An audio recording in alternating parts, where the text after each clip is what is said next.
फिर से एक बार NH415 जो हाईवे है उसके कुछ पोर्शन के बारे में हम लोग जान लेते हैं। लेकिन तमाम दर्शक से यही अपील करूंगा कि जितना हो सके इस न्यूज़ को आप लोग शेयर करेंगे, ताकि ये न्यूज़ जो है उन तक पहुंचना चाहिए ना, जो अभी जो है गूंगा होकर के बैठा है, जो बहरा होकर के बैठा है और जो उनका आंख जो है आज के दिन में दिखाई नहीं देता है। खासकर डिपार्टमेंट और जो पाम के मालिक या फिर NHIDCL जो भी उनके अंदर जो आता है, जो कि इस रोड को मेंटेनेंस करने के लिए या फिर रोड को बनाने के लिए जिन्होंने ठेका ले रखा है ना, उन तक पहुंचना चाहिए। और ये भी जरूरी है कि हमारा जो है सेंट्रल गवर्नमेंट में जो PWD विभाग है ना, उस तक पहुंचना चाहिए। अभी आप लोग ही पता होगा कि जब आप यहां से यानी ईटानगर से नाहरलगन की ओर जाते हैं ना, या फिर नाहरलगन से ईटानगर की ओर हर दिन इस रोड को इस्तेमाल करता है, जहां जहां पोर्शन खराब है ना, इसको आप हर रोज देखता होगा, सुबह शाम देखता होगा, लेकिन ये पोर्शन जो है मेंटेनेंस करने का नाम नहीं है। और आज के डेट में मैं खुद भी थक गया हूं कि NH415 को लेकर के न्यूज कर करके मैं भी थक गया हूं। और अभी मैं समझने लगा हूं कि अरुणाचल प्रदेश का जो PWD विभाग है ना, क्या ये लोग पता नहीं हाईवे को देखभाल करने के लिए है या फिर AC रूम में आराम से बैठने के लिए है, समझ में नहीं आता है। लेकिन इसका जो है सबसे तकलीफ जो है ना, जनता को आज के डेट में भुगतना पड़ता है। केवल जनता नहीं है, सरकारी कर्मचारी भी यहाँ पर है। हमारा जो पेशेंट है ना, जो नाहरलगन की ओर जाता है, उनको भी होता है। और जो टेम्पो ट्रेकर जो चलाता है, जो बस चलाता है, जो डेली वेजेस जो काम करता है, उनको भी इस सड़क में जो है तकलीफ होता है। लेकिन इस सड़क को बनाने का कोई नाम नहीं लेता है। इसीलिए मैं आप सभी से यही रिक्वेस्ट कर रहा हूं कि ये न्यूज़ को जितना हो सके आपको शेयर करना चाहिए, क्योंकि रोड जब कंडीशन इस प्रकार का होता है ना, बहुत तकलीफ होता है।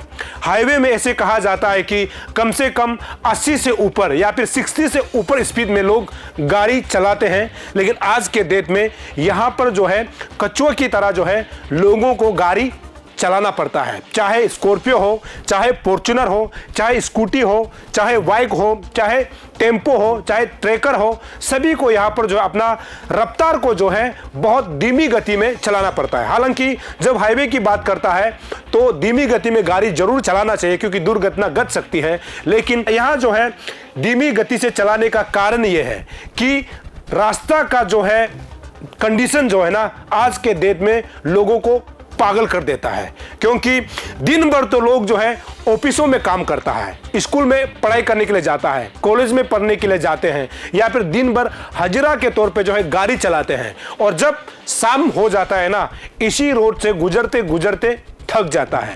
पहले तो मेंटली बहुत उनको टॉर्चर मिलता है कि आज इस रोड में कैसे जाएंगे।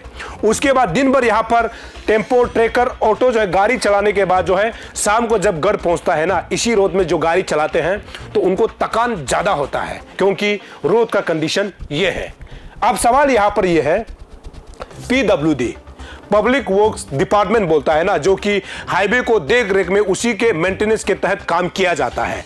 हालांकि आपको बता दूं, जब इस NH415 को बनाया गया था तो ये लिखा रहता है कि जब रोड कंप्लीशन होने के बाद जब PWD को दिया जाता है, 5 साल तक जो है किसी पंप मालिक को जो है मेंटेनेंस करना पड़ता है। 5 साल तक मेंटेनेंस करने के बाद जो है उसके बाद PWD को सौंपता है। 5 साल खत्म होते ही मेंटेनेंस का पीरियड जो है, काम जो है PWD डिपार्टमेंट करने लगता है। लेकिन आपको बता दूं, अभी तक NH415 का जो है ये जो स्ट्रेच जो है ना, अभी तक कुछ कुछ पोर्शन है, मैं सभी पोर्शन का बात नहीं कर रहा हूं। जब आप ईटानगर से नाहरलगन की ओर जाते हो, आपको कुछ कुछ पोर्शन दिखाई देगा जहां पर रोड कंडीशन बहुत खराब है।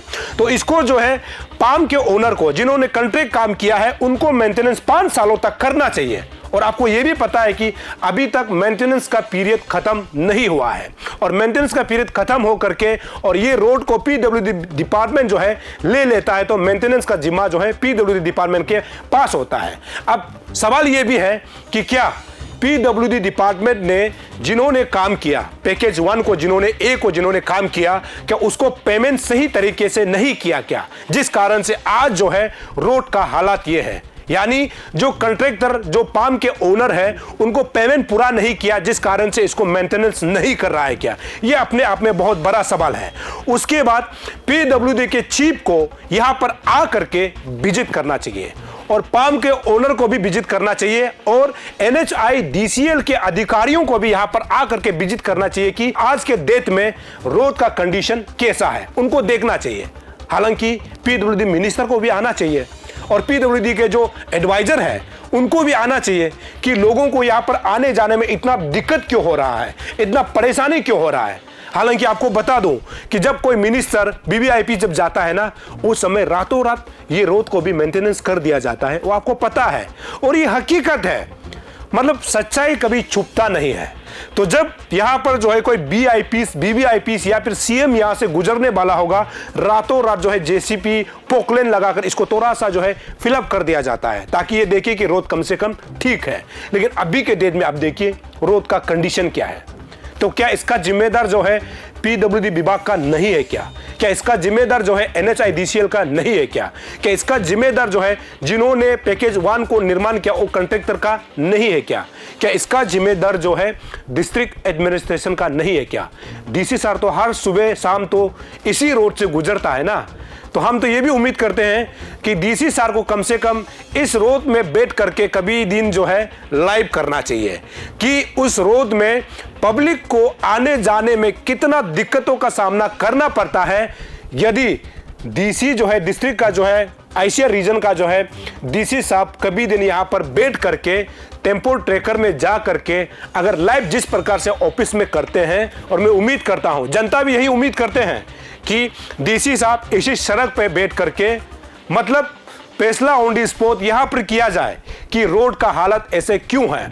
तो यहां पर अगर DC साहब एक दिन लाइव कर देंगे ना, तो मैं समझ सकता हूं कि कम से कम ये तमाम जो काम कर रहे हैं पीडब्ल्यूडी विभाग को और कॉन्ट्रैक्टर को और जितना भी जो अधिकारी है उनको कम से कम प्रेशर आएगा तो वो जो है रातों रात बना भी सकता है। तो इस न्यूज़ को तो मैं कर करके मैं खुद भी थक गया हूं, लेकिन कभी इसको मेंटेनेंस करने का नाम नहीं लेता है। अभी आप अंदाजा लगा के देखिए, जैसे कि सड़क में जो लोग अभी चल रहा है, हाईवे में तो गाड़ी बहुत स्पीड में जाता है, लेकिन ऐसे सड़क होगा जहां पर जो है लोगों को आने जाने में दिक्कत हो रहा है और खासकर जो मेडिकल पेशेंट है उसको दिक्कत हो रहा है। तो इसका जिम्मेदार जो डिस्ट्रिक्ट एडमिनिस्ट्रेशन को भी तो देखना चाहिए ना कि रोड ऐसे हालात क्यों है, रोड का कंडीशन ऐसा क्यों है। जनता के भलाई के लिए होना चाहिए, जनता के अच्छा के लिए होना चाहिए। रोड को इसीलिए तो बनाया जाता है ना। और रोड पता है आप सभी को, रोड एक ऐसा जरिया है जिससे सभी विकास का जो है रास्ता जो है वहां से खुलता है। यदि रोड कंडीशन खराब होगा तो कोई ईटानगर में कोई टूरिस्ट आना चाहेगा क्या? कोई भी अलग कंट्री से या फिर अलग स्टेट से जब ईटानगर का रोड कंडीशन इस प्रकार होगा तो मुझे नहीं लगता है कि कोई टूरिस्ट या फिर अलग जगह से, अलग स्टेट से या फिर अलग कंट्री से लोग अरुणाचल प्रदेश को विजिट करेगा। तो जब रोड ठीक होगा तो विकास अपने आप हो जाएगा, क्योंकि जहां रोड ठीक होगा उसमें हर चीज जो है विकास हो जाएगा। जैसे आप हेल्थ इंफ्रास्ट्रक्चर कह लीजिए, एजुकेशन कह लीजिए, किसी भी चीज को कह लीजिए, टूरिस्ट कह लीजिए, हर जगह का विकास, बिजनेस को बोल लीजिए, आराम से हो जाता है। लेकिन जब कैपिटल का हालत ही ऐसा होगा तो कोई भी तो ये नहीं सोचेगा कि अरुणाचल प्रदेश राजधानी ईटानगर में जा करके वहां जो है जगह को देखेंगे, वहां के लोगों को मिलेंगे। ये कभी लोग सोचेंगे नहीं, क्योंकि रोड का हालत ये है जैसे कि आप देख रहे हैं। तो इसको अभी देखना चाहिए, सरकार को, डिस्ट्रिक्ट एडमिनिस्ट्रेशन को देखना चाहिए, पीडब्ल्यूडी विभाग को देखना चाहिए, NHIDCL को देखना चाहिए, कॉन्ट्रैक्टर को देखना चाहिए। लेकिन रोड का हालत तो ये है, आप सभी को पता है। और आपको ये भी पता है जो लोग हर सुबह शाम दिन भर जो है इसी रोड को इस्तेमाल करता है ना, उनको पता होगा कि यहाँ पे जाने के लिए कितना उन लोगों को दिक्कतों का सामना करना पड़ता है। तो मैं उम्मीद करता हूं इस प्रकार का रोड कंडीशन जो है कम से कम हमारे राजधानी यानी ईटानगर में ऐसा नहीं होना चाहिए। एक बार बारिश होता है तो रोड कंडीशन खराब होने लग जाता है, पूरा जो है ब्लैक टॉपिंग जो है उखड़ जाता है, लेकिन इसको जो है मेंटेनेंस करने का नाम नहीं लेता है। हमने शुरू में एक बात कहा है कि क्या पीडब्ल्यूडी डिपार्टमेंट ने कॉन्ट्रैक्टर को क्या पेमेंट नहीं किया है क्या, जिस कारण से ये रोड को मेंटेनेंस नहीं कर पा रहा है। अभी आपके ऊपर मैं छोड़ता हूं कि क्या ये गलत है या फिर सही है। जो भी काम जिन्होंने ले रखा है, जिन्होंने काम किया है, उनको मेंटेनेंस करना चाहिए ताकि जनता को कोई दिक्कत ना हो, ताकि जो भी कम्यूटर्स ईटानगर को आना चाहता है उनको आने जाने में दिक्कत ना हो।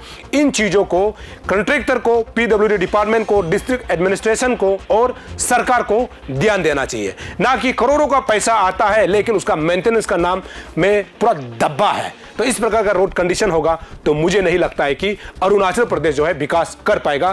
खासकर जो है राजधानी क्षेत्र है, राजधानी क्षेत्र को बहुत खूबसूरत तरीके से रखा जाना चाहिए, क्योंकि आपको पता है कि ये स्मार्ट सिटी के अंतर्गत आता है, ईटानगर म्युनिसिपल कॉरपोरेशन के अंतर्गत आता है। बहुत सारे यहाँ पर अलग अलग इंस्टीट्यूशन भी है जो कि इसको जो है आगे बढ़ाने के लिए, सुंदरता करने के लिए होता है, लेकिन ये सब जो है मुझे लगता है दब्बा है। तो इस प्रकार का होगा तो अरुणाचल प्रदेश विकास नहीं कर पाएगा। और मैं उम्मीद करता हूं कि सरकार को, पीडब्ल्यूडी विभाग को और डिस्ट्रिक्ट एडमिनिस्ट्रेशन को इसको संज्ञान में लेते हुए इस रोड को मेंटेनेंस कर दिया जाना चाहिए ताकि लोगों को परेशानी ना हो। दर्शकों, मैं ऐसा ही खबर आप तक पहुंचाते रहूंगा। तब तक के लिए मुझे इजाजत दीजिए। नमस्कार। Not everything in life needs an effort. Some things are just as easy as a click. Now get your favorite food at your doorstep from the best restaurants in your city. Served hot, straight from the kitchens of your favorite eateries to the plates in your homes, just with a touch of your fingertips. We at AP Eats are all set to fulfill your craziest food cravings. So, what are you waiting for? Order now from AP Eats, the fastest online food delivery service of Arunachal. COD and online payments are also available. Download the app now.